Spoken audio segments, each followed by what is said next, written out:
relaxing deeply into this moment. Let's do that.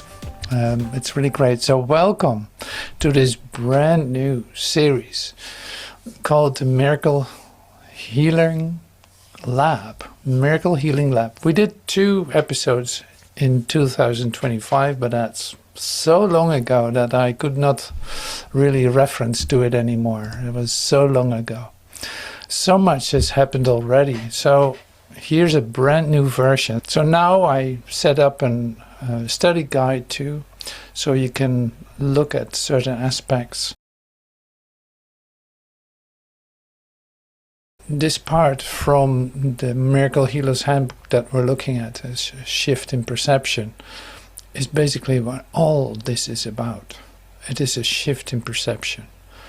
It is a shift in perception. So it's like, if you allow that shift to occur, your world will not be the same. And because there's never anything that the world is going to dictate you. It's like, that's what it says too. I know the fundamental change that occurs if this lesson is received, is accepted, and is demonstrated. And specifically this part is in the Miracle Healer's Handbook, probably the thing that if you read it, you will not forget it's in there. And no matter what the form of sickness is, no matter what the form of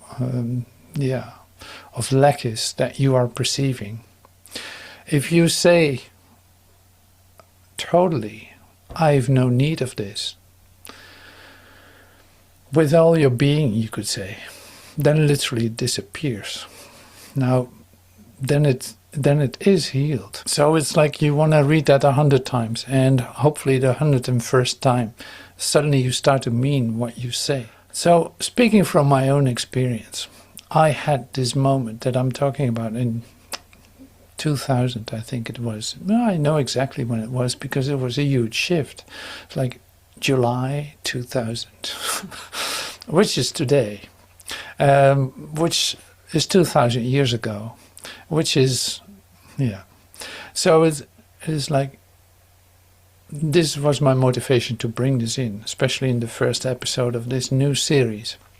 It's like, I have no need of this. I was in an experience of total chaos.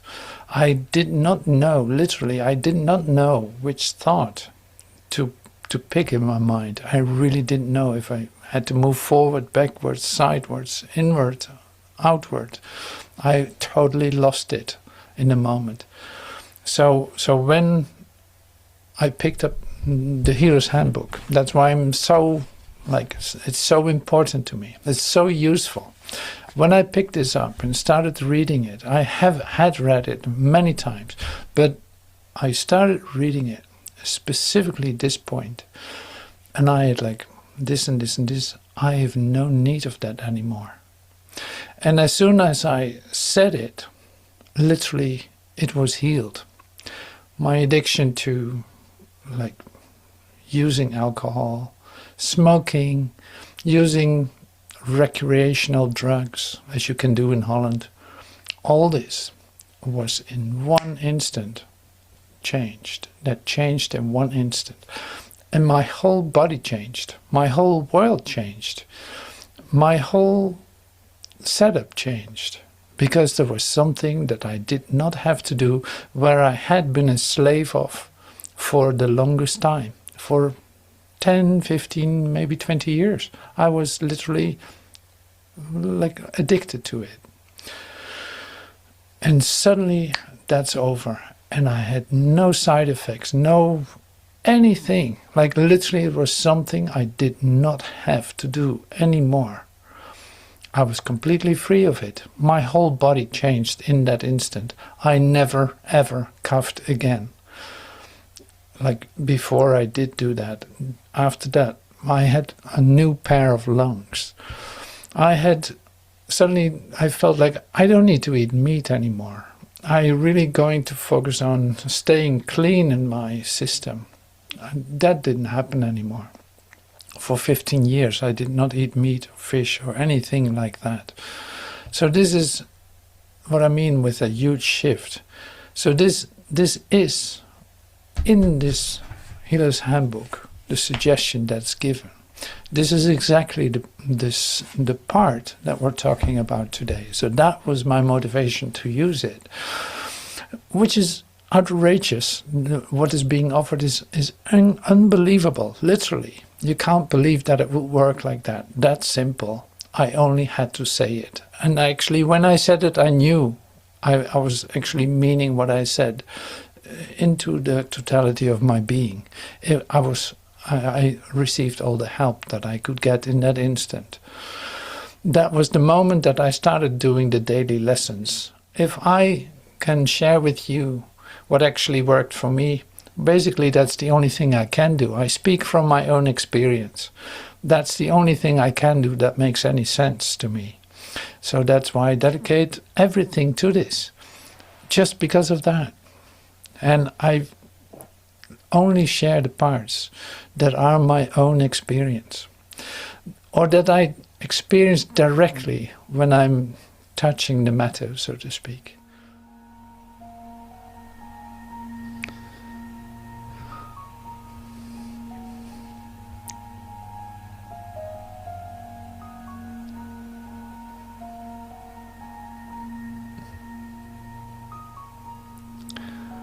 I can be hurt by nothing but my thoughts. Father, your Son is perfect. When I think that I'm hurt in any way, it is because I have forgotten who I am, and that I am as you created me. Your thoughts can only bring me happiness.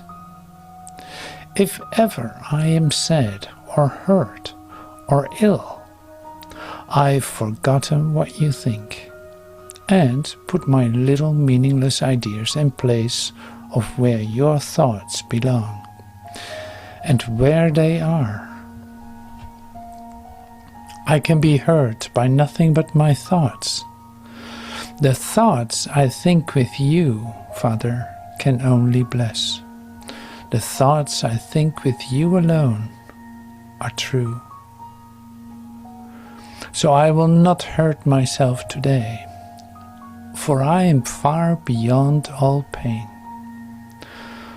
My Father placed me safe in heaven, watching over me, and I would not attack the Son he loves, for what he loves is also mine to love. I will not hurt myself today, for I am far beyond all pain. My Father placed me safe in heaven, watching over me, and I would not attack the Son he loves, for what he loves is also mine to love.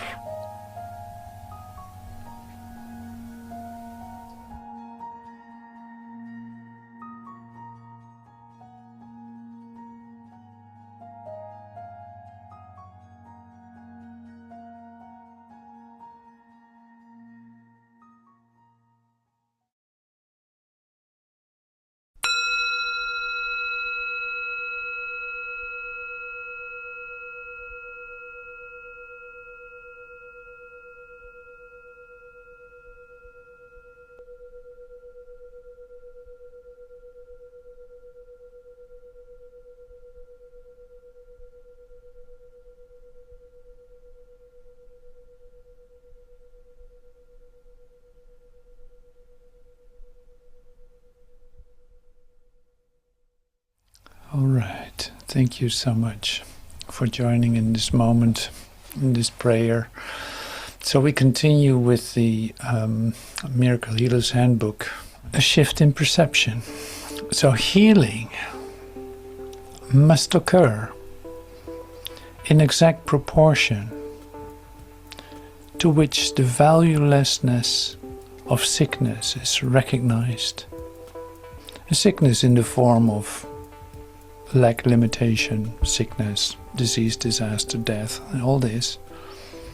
Healing must occur in exact proportion to which the valuelessness of sickness is recognized.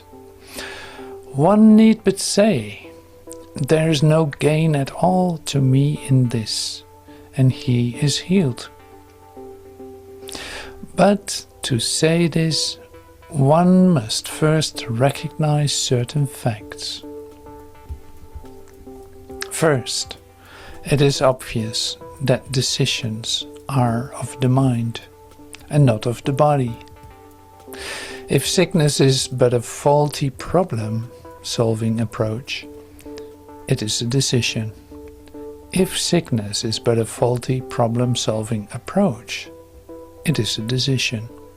And if it is a decision, it is the mind and not the body that makes it.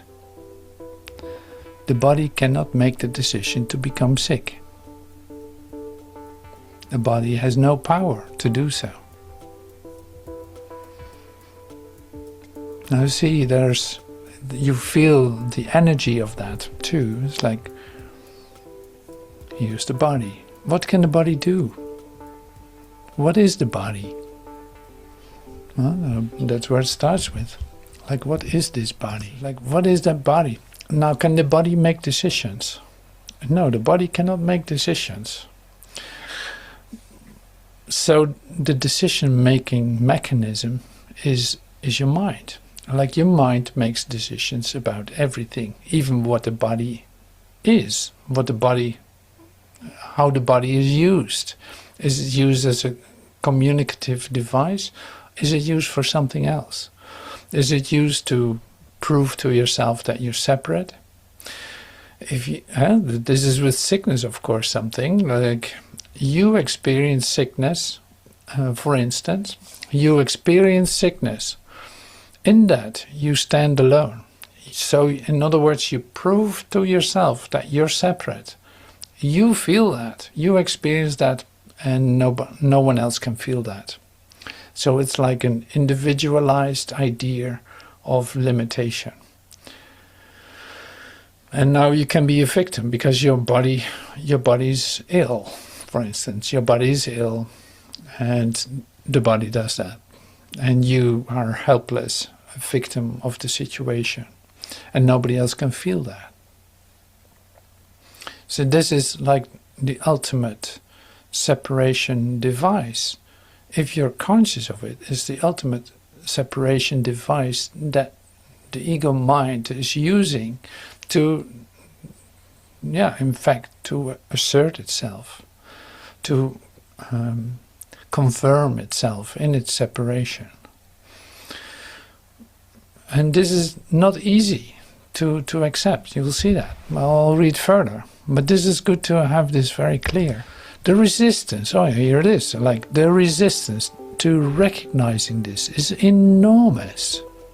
Because the existence of the world as you perceive it depends on the body being the decision maker. Terms like instincts, reflexes, and the like represent attempts to endow the body with non-mental motivators. Actually, such terms merely state or describe the problem. They do not answer it. So the resistance to recognizing this, that the body is not a decision maker, but the mind, that's difficult to recognize because the existence of the world as you perceive it depends on the body being the decision maker. It's like you ascribe all kinds of powers to the body. You connect it to age. You connect it to, this is also what you recognize in Joel Goldsmith's teachings. It's like contagion. There's a threat going out. Like you need to get this and that as a vaccination to protect yourself against the threats from outside. And that is normal to you. In your humanness, this is normal to you. You say, yeah, of course, now I'm going to go to the doctor and get myself a vaccine. And hopefully I won't get it. See, it is a whole discovery and a whole shift in perception already to recognize, no, the body does not have any power. No, you ascribe power to it, just as you ascribe power to anything outside yourself, thinking that it can threaten you. That's why you defend yourself. That's why you believe in two powers. That's why you believe in a dualistic world where there's opposites, where there are opposing forces, where there's something that you need to protect yourself against. So this is why this is so incredibly fundamental. So you can say, like, in the moment that I perceive sickness for what it is, I recognize I'm the decision maker. The body is not doing anything. I have no need of this experience. I have no need of this whole sequence of, say, events to prove that I'm separate. I skip that, just like that. Now, this works really well if you are aware that you are doing that. So it's like that's why we do the daily lessons. That's why we do the practice of meditation, to recognize what is mine and what is made up. What is truly mine and what is made up. What is my belief and what is true about this. Who am I? And what does that mean? And what is the world? And what can it do without me, say, confirming its power? Nothing.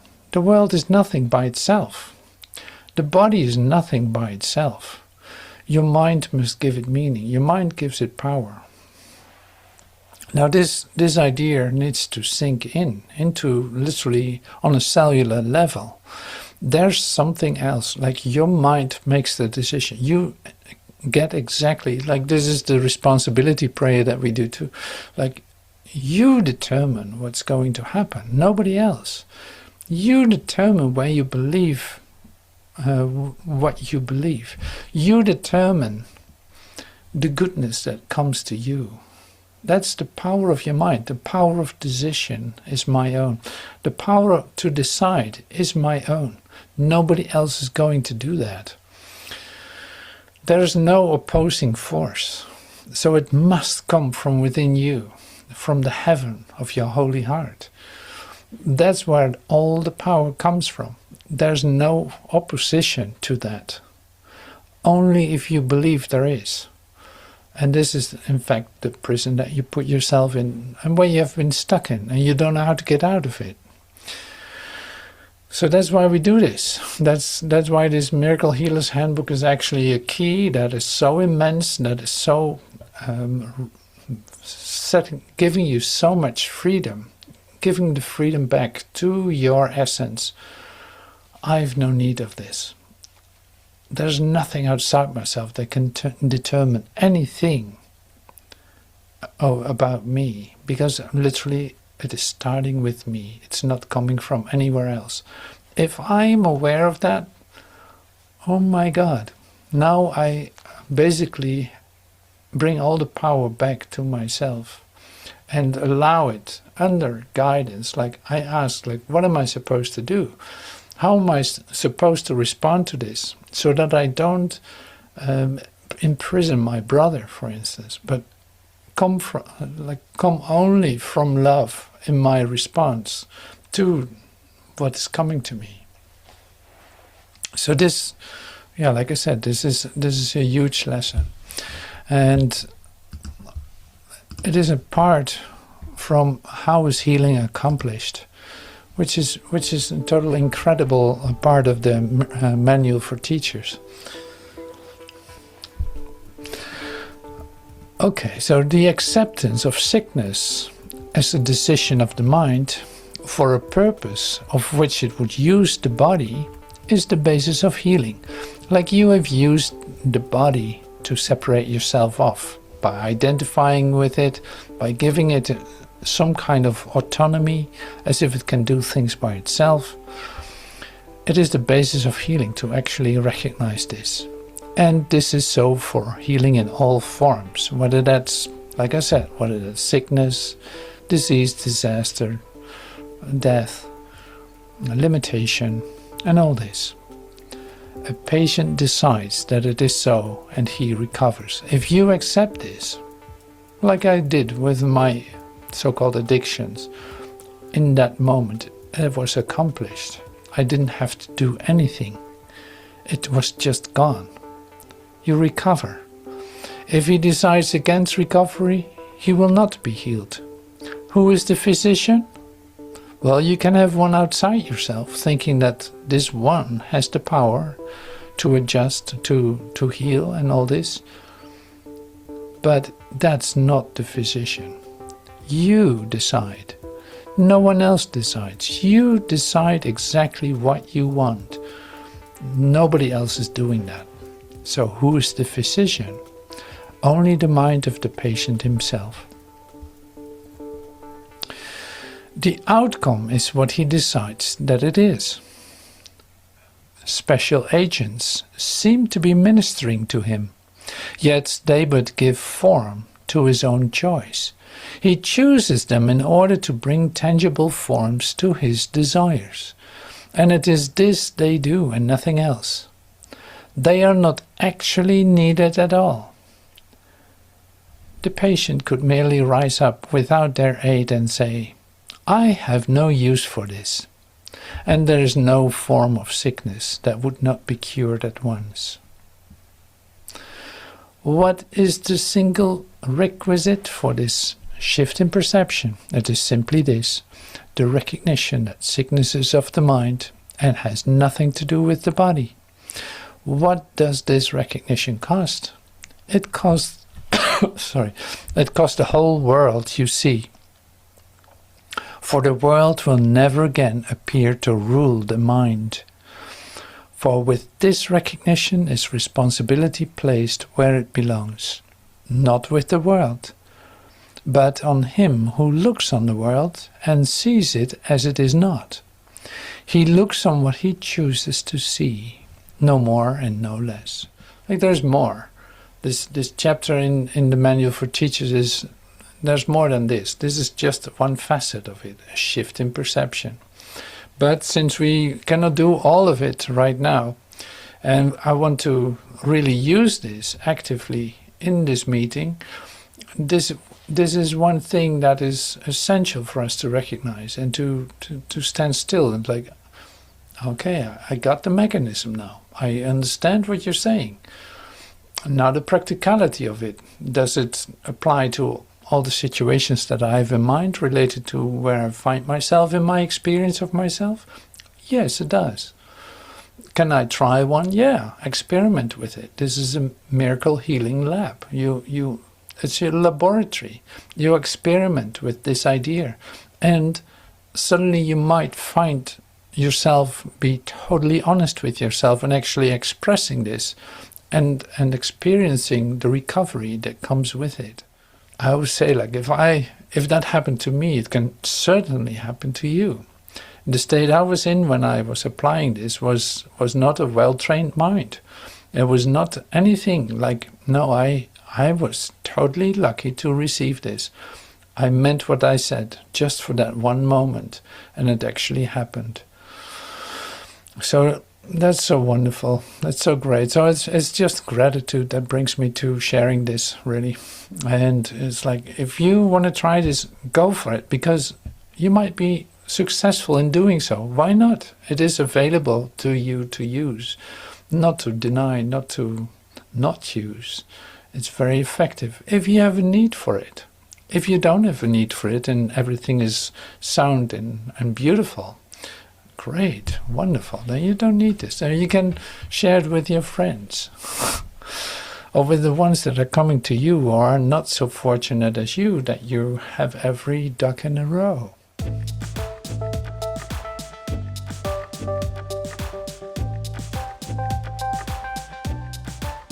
Artist is James Turrell. You might have heard of him, you might not have heard of him, but it's very specific what he makes, so you might recognize that. Here's a picture of one of the artworks. This one is in Arizona, and this is in the Guggenheim Museum in New York, Manhattan. But James Turrell, born May 6, 43, is an American artist known for his work with light and space movement. He is considered the master of light, often creating art installations that mix natural light with artificial color through openings in ceilings, and thereby transforming internal spaces by ever-shifting and changing color. Like here's an example. You see this picture. This is a roof. It's cut out, so you see the sky, and it's not always, the sky is not always blue, as you might know. So this is like the artwork changes every time you're there. It can rain, it can snow, it can blow wind, it can be clouded, foggy, and all this. And there's a total different artwork and complete. Basically, it's as if you look outside through your window and see that it shifts and changes all the time. But he emphasizes it by making a certain space for it, and also coloring it sometimes. So James Turrell's art is built on the radical premise that light is not something that illuminates objects. No, light is the object itself. His work moves art away from looking at a thing towards looking at your own looking. How are you perceiving the things that you are perceiving? Are you allowing a shift in your perception? To understand the depths of his art, one must look at three core pillars within his own life.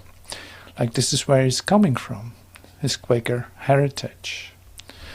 The concept of thingness of light, and the Ganzfeld effect. Now we have been studying the Ganzfeld effect. That is I don't know if you remember that, but that was the moment that we were looking at the dimly lighted rooms that were separated from one another, where in one room somebody's thinking in pictures and the other is just drifting off and trying to receive the picture. We looked at that in Joel's, I think one of the first, maybe the second, discovery that we did in consciousness. So that was the Ganzfeld effect. You might remember the picture with the woman with the eyes covered, sitting in a chair. Anyway, so why does he talk about this? Here you see a little bit why. So it's like the room is lighted dimly, and the sky is blue here, the sun is set and all this. So it's like without a horizon, he says, or a point of focus, the brain begins to hallucinate, to fill the void. You want to see the limits of the space that you're in, to literally position yourself. The eyes turn inward. People often report a feeling of falling into the color or losing the boundaries of their own bodies. Turrell calls this worldless thought. By removing the world objects, he leaves you only with the thought. So you have to experience it, of course. That was the lesson of today. So here were two more examples. You see, dimly lighted, you start looking for the space, actually trying to scan the space that you find yourself in. That's here too. This is quite an artwork. You see only this object. Now you think it's a room or something. No, it's a mega big artwork in Arizona. It's like a big, almost like as if the soil was disappeared. But anyway.